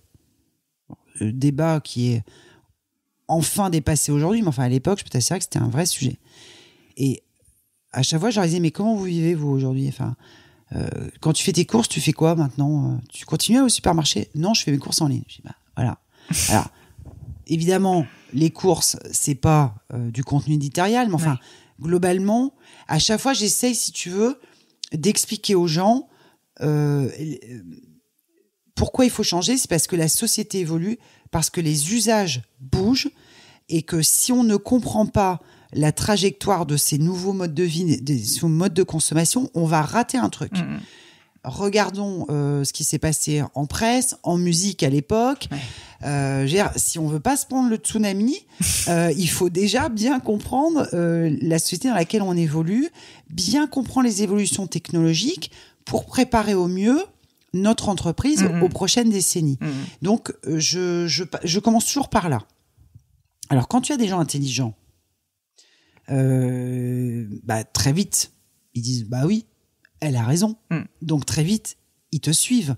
Et très vite, ils s'impliquent et ils te proposent des choses en disant « oui, par rapport à ce que tu m'as dit, voilà ce que je pense proposer ». Tu vois, que ce soit le marketing ici ou l'innovation, tu vois, dès l'instant où tu as convaincu les gens de l'évolution de la société et de là où il fallait placer ta boîte à terme, après, tu as tes experts qui contribuent directement dans des solutions. Puis tu en as d'autres qui croient pas, ou qui comprennent rien, ou qui disent oui, mais qui vont pour autant ne rien changer dans leur méthode de travail. Donc là, très vite, tu t'en rends compte, quoi. Tu t'en rends compte et tu arrives à des ruptures. Mais moi, j'ai toujours fait ça, c'est-à-dire que j'ai toujours convaincu les gens, mais pareil pour moi-même, hein, c'est-à-dire que moi, je me convainc par du bon sens, tu vois, du pragmatisme. À l'époque, tu vois, métro, je me suis dit, mais ça ne peut que marcher. Oui, bien sûr. Mais honnêtement, je comprends complètement. Souvent, il faut revenir un peu à des basiques. Tu sais, les gens se font des montagnes et des schémas mentaux hyper complexes. Ils ont tendance souvent à surintellectualiser, surinterpréter. En fait, souvent, pour les usages, il faut juste se dire, qu'est-ce que je fais, moi? Moi, par exemple, en publicité, tu sais qu'on est client chez Mediatransport, chez Gemio. En fait, je dis, moi, je prends le métro. Les rares pubs que je vois, en fait, c'est dans le métro parce que de toute façon, j'attends. Donc, je vois les pubs en face. Typiquement, ce genre de choses. Et donc, en fait, j'essaye toujours de ramener un niveau qui est très bête, en fait, mais qui est mon usage personnel. Parce que moi, en l'occurrence, j'estime être similaire à ma cible. Et je pense que c'est souvent une manière assez basique, mais simple de faire les choses bien. Mais exactement. Et moi, tu vois, il y a Lucie, ma fille, qui a 17 ans aujourd'hui, qui a grandi. Souvent, je lui pose plein de questions. Souvent, tu vois, je la regarde, je l'observe, voir comment elle vit, quoi. Tu vois, ce qu'elle utilise comme langage, ce qu'elle utilise comme plateforme. Et ça te permet, elle et ses copines, tu vois, parce que souvent, il y a des copines sur la maison. C'est de l'observation, tu vois. On en revient à ce qu'on disait au tout début. C'est de l'écoute, c'est de la curiosité, c'est de l'observation qui te permettent de vivre avec ton temps, quoi, de rester connecté à la réalité. Et du coup, de te dire, a priori, ça devrait évoluer comme ça. Tu peux te tromper, mais jusqu'à présent... Pas tellement. Non, voilà. Mais je pense que c'est sain. Écoute, c'est une belle transition vers les dernières questions que je voulais te poser. J'aime bien toujours finir par des questions un peu plus personnelles, si ça te va, sur notamment, alors toi, ça m'intéresse énormément, le côté vie perso, vie pro. Comment tu gères en fait, à la fois d'avoir donc une fille, d'être mariée et d'avoir une carrière quand même qui, je peux imaginer, notamment à la période de la tribune, devait bouffer toute ta vie. Donc, est-ce que tu peux me dire, est-ce que tu y as réfléchi à l'époque où tu t'es mariée, par exemple? Est-ce que tu as eu une discussion peut-être aussi? Enfin, comment est-ce que tu t'es un peu formalisé tout ça et comment tu t'organises entre vie perso et vie pro? Écoute, là encore, de façon assez, je dirais, spontanée et naturelle, de façon assez évidente. C'est-à-dire que dans un couple, dans une famille, je pense qu'il est nécessaire qu'à un moment donné, il y en ait un plus que l'autre à aider, à accompagner. Ouais. Les deux en même temps, c'est dur. Donc avec mon mari Paul, le père de Lucie, il se trouve que voilà, c'est tombé, si tu veux. Moi, quand j'ai dirigé la tribune, j'étais effectivement dans un mode, dans un tunnel pendant 4 ans. Heureusement, lui, il était quand même plus disponible pour s'occuper de Lucie, pour l'accompagner, que ce soit à l'école ou dans ses devoirs. Et il l'a toujours bien vécu. C'est-à-dire que c'est des choses, oui, dont on parlait, mais pas vraiment tellement, si tu veux, c'était naturel et évident. C'est-à-dire que ce qui m'arrivait, ça aurait pu lui arriver et j'aurais réagi de la même façon. Donc, je pense que pour concilier une bonne vie professionnelle avec une vie personnelle, il faut quand même avoir quelqu'un à ses côtés de tolérant, je dirais, d'assez moderne, quand même, sur ces questions. C'est fondamental. C'est évident. Je suis étonnée en fait que t'aies pas eu la discussion parce que c'est tout à l'honneur de Paul parce qu'il a même pas eu besoin de ça. Mais souvent, je trouve que quand tu prends une décision aussi dure où tu sais quand même globalement que tu vas devoir faire plein de sacrifices personnels, tu vois, je me dis dire écoute, voilà, est-ce que t'es prêt à me suivre, est-ce que t'es d'accord avec ça, mais du coup comprends que ça va avoir quand même des implications sur notre vie de couple et puis sur moi mon temps disponible pour notre famille. Je trouve que c'est assez utile quoi. Mais en fait, Paul, il est un peu, on a ce même rapport au risque. Tu vois, lui, il a changé de métier du jour au lendemain, sans se poser la question. Donc, c'est pour ça peut-être qu'on n'en a pas parlé de façon très formelle, en disant on tente, on verra. Enfin, tu vois, je tente la tribune. Lui, il trouvait que c'était une super expérience. On savait que ça allait être dur. Bon, voilà, on s'est pas posé plus de questions que cela. C'était celui qui pourra aider l'autre le fera et inversement. Donc ça, c'est quand même la première condition, c'est d'avoir quelqu'un à ses côtés, d'ouvert, de tolérant. Sinon, c'est pas possible. Hein. C'est juste pas possible. Ça, c'est la première, je pense, condition. La deuxième condition, c'est d'avoir une assistante qui t'aime. Non mais, tu sais, je cite encore Mercedes parce que Mercedes, c'est un modèle pour nous toutes quand même. Ouais. Mais on a eu cette discussion il n'y a pas très longtemps. Parce qu'à un moment donné, j'avais un problème d'assistante. Bon, voilà. Et je disais à Mercedes, mais comment tu fais, toi, pour trouver une bonne assistante ? C'est quoi les critères ? Elle me dit, tu sais quoi ? J'ai fini par me dire que le plus important, c'est d'avoir quelqu'un qui t'aime. C'est pas mal. Et elle a tellement raison. Pourquoi ? Parce que... Elle prend soin de toi, quoi, en fait. Mais de tout. C'est-à-dire que Fatou, parce qu'elle s'appelle Fatou, mon assistante, elle gère ma vie pro, mais pas que. Elle gère ma vie privée. Tout s'entrechoque. Ouais. Là, tu le sais, t'es chef d'entreprise, t'as créé ta boîte. Avec mon mari, donc moi, tout s'entrechoque. En plus, donc ta vie privée, à un moment donné, elle se glisse de façon interstitielle dans ton emploi pro.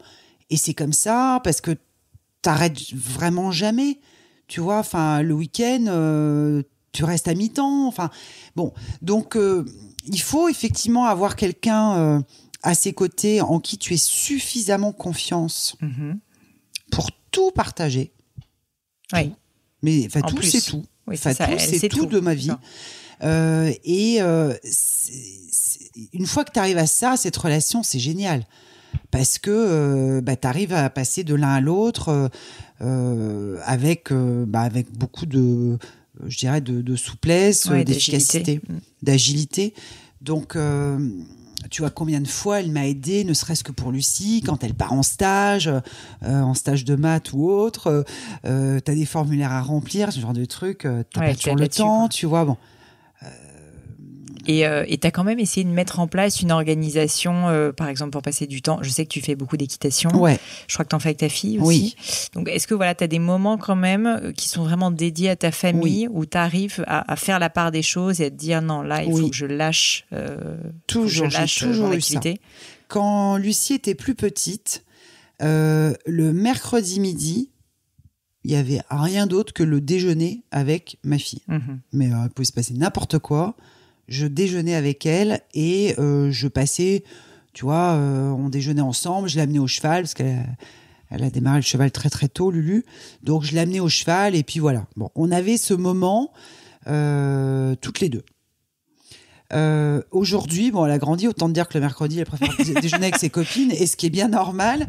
Donc maintenant, on a effectivement un temps, on a 3 temps, parce qu'effectivement, on pratique le même sport et on partage la même passion pour le cheval.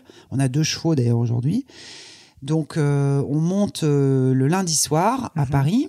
Là, on monte dans un club. Donc toutes les 2. Et le week-end, on va monter nos chevaux qui sont à Mantes-la-Ville, à côté de Vernon. Donc c'est 3 séquences où on est toutes les 2, où on déconnecte.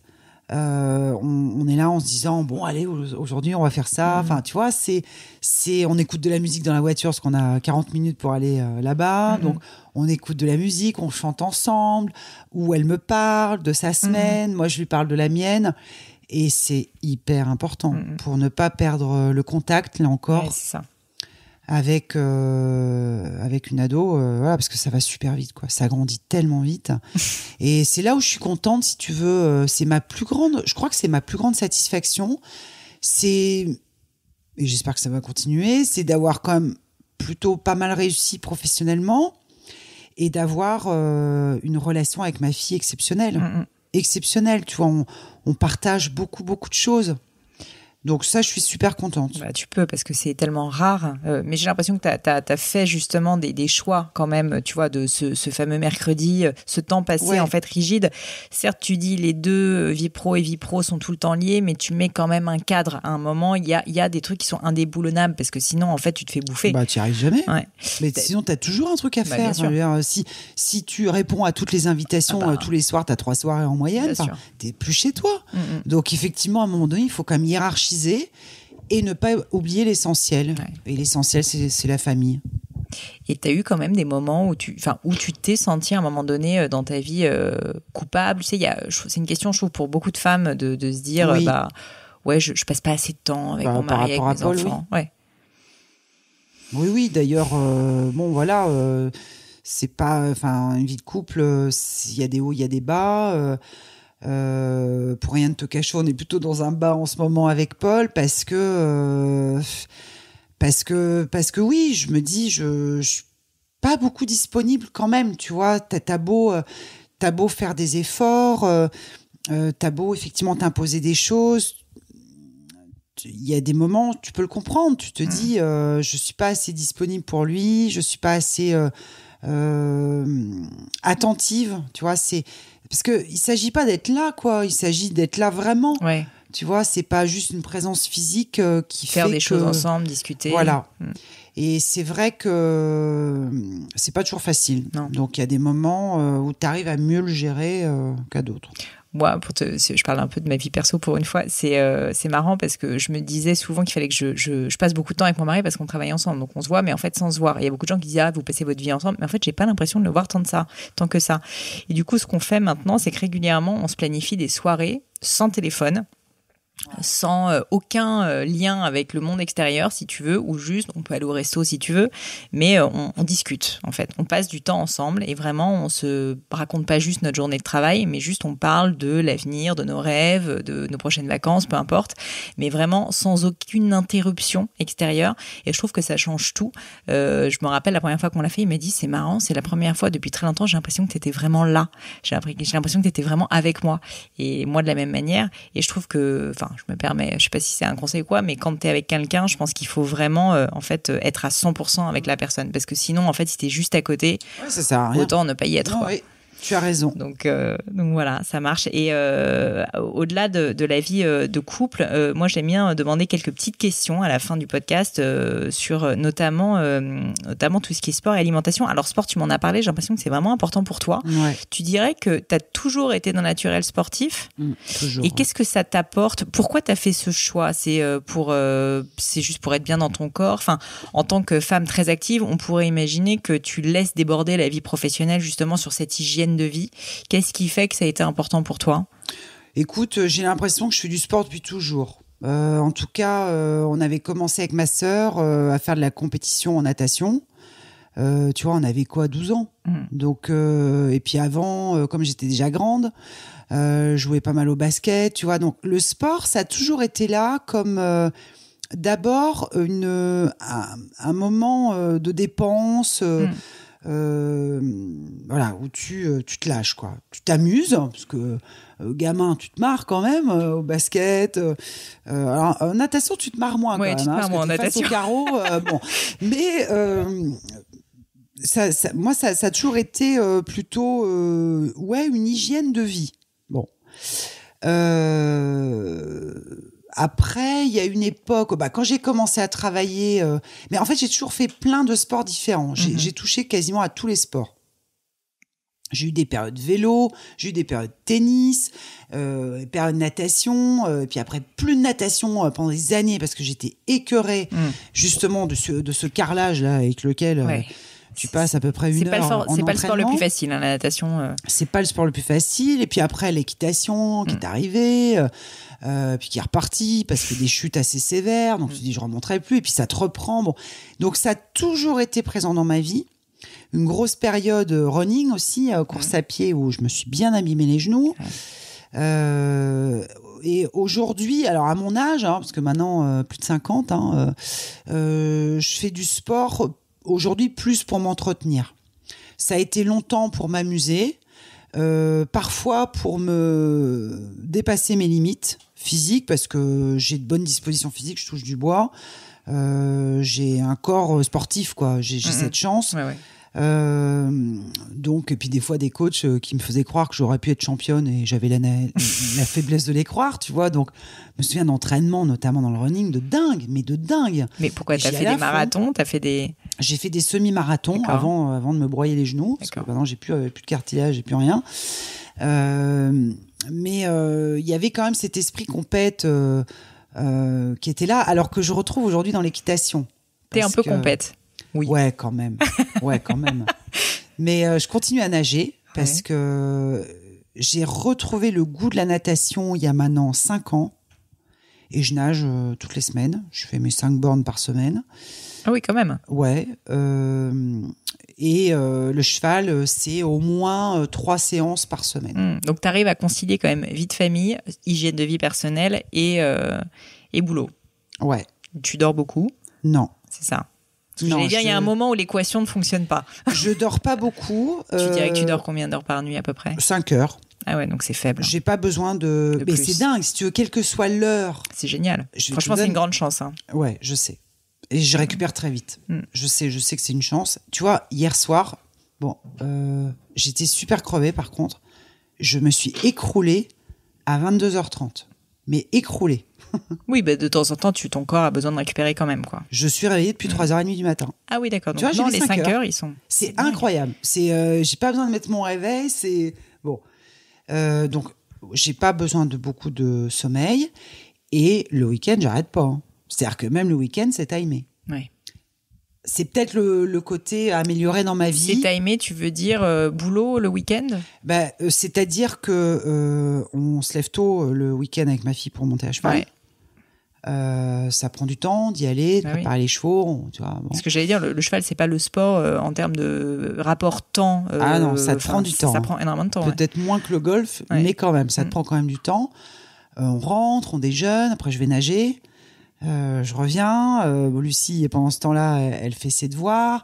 Après, moi, en général, ma chef de cab, l'équivalent de chef de cab, m'a donné plein de devoirs en général le vendredi. Sympa. Donc, c'est là où je me tape toutes les lectures. Donc, tu bosses le week-end quand même. Ouais. Le week-end, je lis beaucoup. Parfois, il y a des RP. Soit parce qu'on est partenaire d'événements, il faut qu'on soit présent pour accueillir nos clients. Soit beaucoup de choses. Des événements où parfois tu es obligé d'être présent. Voilà. Et beaucoup de choses à lire, de préparer différents comités, rendez-vous, prise de parole. On travaille beaucoup là-dessus avec Alexandra. Donc, et le dimanche, c'est rebelote, quoi. Donc, et puis souvent, il y a des dîners le samedi soir. Alors, moi, en plus, j'aime bien recevoir parce que j'aime bien faire à manger. Donc, soit, du coup, je me mets au fourneau, on fait un petit dîner le samedi soir avec des amis, soit on va chez des amis, soit on va au cinéma, on sort, on va voir des spectacles. Bon, on a quand même... Puis le dimanche matin, c'est pareil, on se relève tôt, on repart au cheval. Enfin, tu vois, en fait, il n'y a pas une journée... Où tu fais rien. Où je fais rien. En même temps, ça te plairait peut-être pas. Je vais te dire un truc, et ça, il va peut-être falloir que je me décide d'aller voir un psy, un de ces quatre, mais quand je ne fais rien, je déprime. Tu vois, mais je pense que moi, je dis souvent l'action et les projets, c'est un peu le secret du bonheur. Donc, ouais, je pense aussi. Donc, écoute, tu m'as parlé donc de lecture, et ça tombe bien parce que ma dernière question, c'est toujours est-ce qu'il y a des livres qui t'ont particulièrement marqué, dont tu pourrais me parler? Ça peut être business, ça peut être pas du tout business. Je crois qu'il y a un livre au sujet de Mitterrand dont tu voulais me parler. Ouais, comme je te l'ai dit tout à l'heure, déjà tu as demandé à ce que ce choix soit sincère, donc voilà. Et puis j'ai essayé d'impressionner la normalienne que tu es en me disant peut-être avec un peu de chance elle aura pas lu ce livre. Je l'ai pas lu. Et peut-être qu'elle aura envie de le lire. Écoute, il est devant nous là et il donne envie. Donc c'est un livre vraiment super, Le chapeau de Mitterrand. Antoine Lorrain, donc, qui est l'auteur, qui en fait le sujet c'est ce chapeau donc de François Mitterrand, qui était donc président dans les années 80. Ça se passe dans les années 80, qu'il oublie dans un restaurant et que le personnage du livre récupère. Et en fait, si tu veux, ce chapeau a manifestement un pouvoir magique. Toutes les personnes qui l'ont en main, d'un seul coup, voient leur vie complètement changée, bouleversée, magnifiée. Enfin, c'est vraiment incroyable. Et ce que j'ai adoré dans ce livre, c'est de mixer, en fait, le pouvoir magique au pouvoir tout court. Et en l'occurrence, avec François Mitterrand, à l'époque président de la République. Et de te dire qu'en fait, au plus haut niveau du pouvoir, on peut encore avoir cette faiblesse de croire dans la magie, dans tout ce qui est paranormal. Et les derniers mots de François Mitterrand lors de son dernière intervention à la télé en 94, avant de mourir, parce qu'il est mort juste après de sa maladie, il a dit je crois... Attends, je reprends le bouquin parce que évidemment je connais pas par cœur. Je crois aux forces de l'esprit et je ne vous quitterai pas. Et ce livre parle que de ça, si tu veux, de magique et comment le magique justement peut parfois peut-être expliquer le destin de grands hommes comme François Mitterrand. Génial, moi j'ai adoré. Puis ça retrace toute la décennie des années 80. Période où j'étais très jeune, donc j'ai bien aimé ce livre et je le recommande, c'est super bien écrit, ça va vite, ça se lit en 2-3 heures, c'est génial. Génial, je le mettrai dans les notes. Ouais, je te l'offre. Ah bah écoute, avec plaisir, merci beaucoup. Parce que c'est vraiment un livre qui vaut le détour. En fait, quand je dis je te l'offre, j'aimerais bien que tu me le rendes un jour quand même, parce que c'est un livre que T'inquiète pas, je l'achète. Mais lis-le. Ouais. Mais tu me le rendras comme ça nous donnera l'occasion de le revoir. Et il y a un autre livre. Ouais. Qui m'a vachement marqué aussi, que j'ai beaucoup défendu auprès de pas mal d'amis. C'est un livre qui s'appelle La Société de défiance. D'accord, je connais pas non Pour plus. le coup, c'est pas du tout un roman, c'est un essai, on peut dire sociologique, qui a été fait par 2 journalistes, Pierre Cahuc et Yann Algan. Et en fait, c'est un tout petit livre, mais qui fait 60 pages. D'accord. Que j'ai pas retrouvé parce que je l'ai offert. C'est souvent quand j'aime les livres, je les offre. C'est pour ça, j'ai peur de te le prendre là. Non, mais je le recommanderai chez mon libraire. Comme ça lui fera, le pauvre, des ventes par rapport à Amazon. Ça lui fera du bien. La Société de défiance, c'est un livre génial qui t'explique comment le système social français, c'est très actuel en plus, s'autodétruit depuis toujours. Tu veux dire le côté un peu assistanat, etc. de la société française ? C'est remarquable. C'est un petit essai, je te dis, qui est pas récent, qui est sorti, je dirais, il y a peut-être une dizaine d'années. Remarquable. D'accord. Vraiment, je le recommande à tous parce que ça te permet de comprendre un petit peu les paradoxes de la société française. D'accord. Merci 1000 fois pour tout ton temps. On a brassé plein de sujets. Ce qui est malheureux, c'est que j'ai encore plein de questions, évidemment, mais c'est pas grave, on refera peut-être une V2. En tout cas, ce qui est certain, c'est que j'ai appris plein de choses. Est-ce qu'il y a pour terminer, un endroit sur le monde du web où on peut te contacter. Alors ça peut être, je sais pas si tu es sur les réseaux sociaux, sur Facebook, sur Twitter, sur Instagram. Souvent les auditeurs du podcast aiment bien envoyer des petits messages, parfois de remerciements, etc. Est-ce qu'il y a un moyen de te suivre ou de te contacter sur le web, peut-être LinkedIn, je sais pas. LinkedIn, ouais. Alors là, c'est plutôt la partie pro, donc on peut me contacter sans aucun problème. Et sur Facebook, c'est un mixte. D'accord, mais plutôt pro. LinkedIn si tu veux. Voilà, mais ça peut plutôt LinkedIn pour me contacter. Bien. Je mettrai ça dans les liens du podcast. Merci beaucoup Valérie. Merci à toi Pauline. Au revoir. Au revoir.